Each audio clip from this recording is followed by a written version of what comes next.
But we are going to get bogged down in Syria. If you look at what happened with the Soviet Union in Afghanistan, that's when they went bankrupt. They went bankrupt. They were there so long, so you fought think, so hard. You think Putin's going to get suckered into They're going to get bogged down. Everybody that's touched the Middle East, they've gotten bogged down. Trump, you were supposed to destroy ISIS, not join it.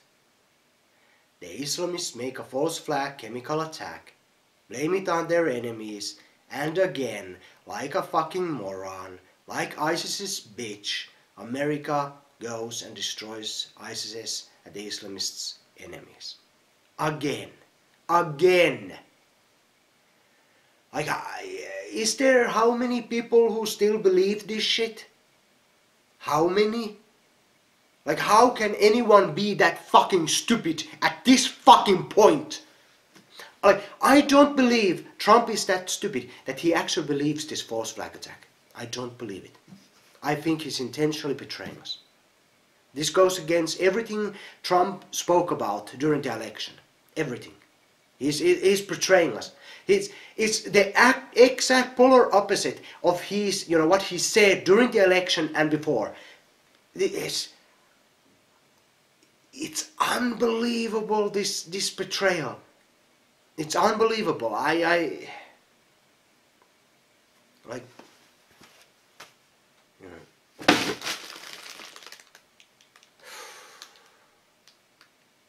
Jesus Christ, the globalists want World War III, and looks like they're gonna get it. The people voted for Trump because he doesn't want war, and he won't be ISIS's air force. And now he's betraying everything. He was supposed to destroy ISIS, not join it! Jesus fucking Christ.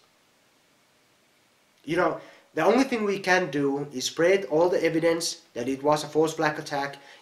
Just spread it. Talk to everyone. Get people aware. And I fucking promise you, these fucking globalist criminals, they will fucking pay for everything. Like, this is too fucking far. People vote. Hey, democracy, how is this working? If the candidates can, promise anything, but then when they get elected, betray everything they promised again and again and again and again. Democracy is working so fucking well, isn't it? So fucking well. Oh, fuck you, this fucking system. Like, put on trial all the globalist fucking criminals. The banking scams, the bankers, the controlled media, everyone. Put them on trial for fucking treason and crimes against humanity, and put war crimes on the list. Sorry, I'm sick. Look, the other video where I actually put the evidence, it's a better video than this. I just wanted to make this one, to rant, let it go. Like, I've so had enough. My trust in this system, my trust in all these politicians, everything, it's gone. It's gone. It's gone. Like, Jesus fucking Christ. People voted for Trump because he said that no war in Syria, that he won't go. If he goes, he'll bomb ISIS. Again and again he talked about this, that he'll bomb ISIS. Work with Russia, work with Syria. And now, because of this false flag attack, what Trump knows is a false flag attack, he's going to war with Syria and possibly Russia. This is absolute total betrayal, and I've had enough of this system.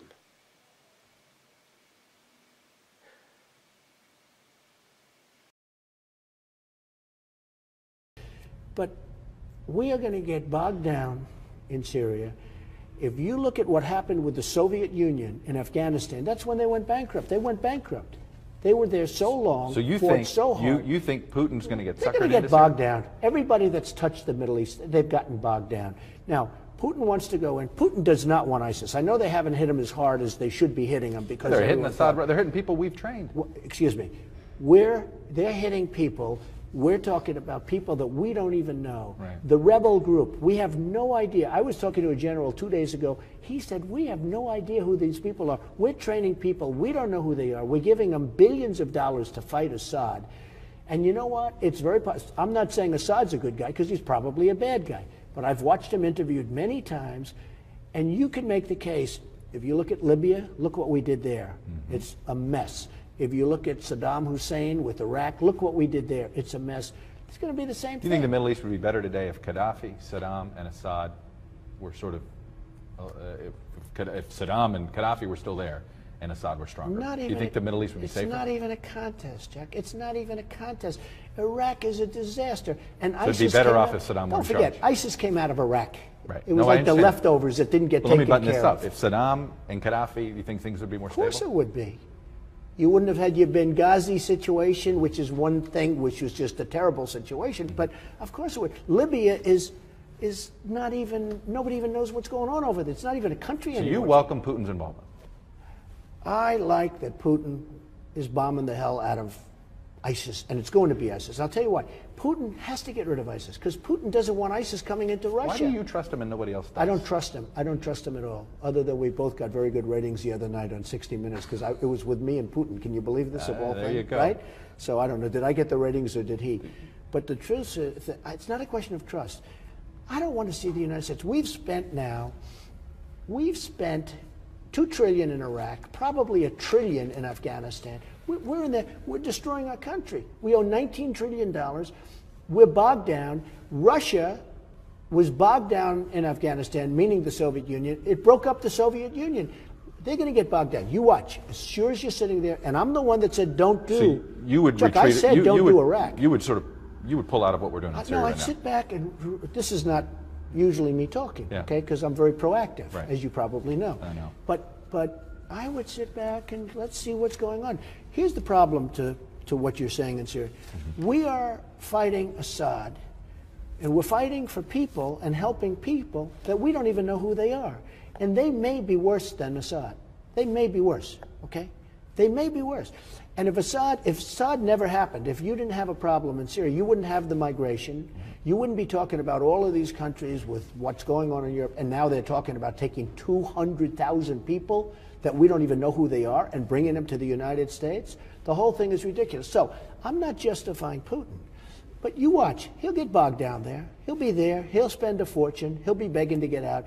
Everybody that's gone to the Middle East has had nothing but problems. So President Trump, you're going to make our footprint in the Middle East smaller. Well, if you remember, number one, in 03, 04, I didn't want to be there. But if you get in office in 17, you're shrinking the footprint. I wanted to take the oil, okay? Right. I wanted to take the oil. You know who has the oil now? Iran has the oil. ISIS has the oil. You know who the biggest customer of the oil is? China. You know how much they spent? Nothing. They're the ones getting the oil.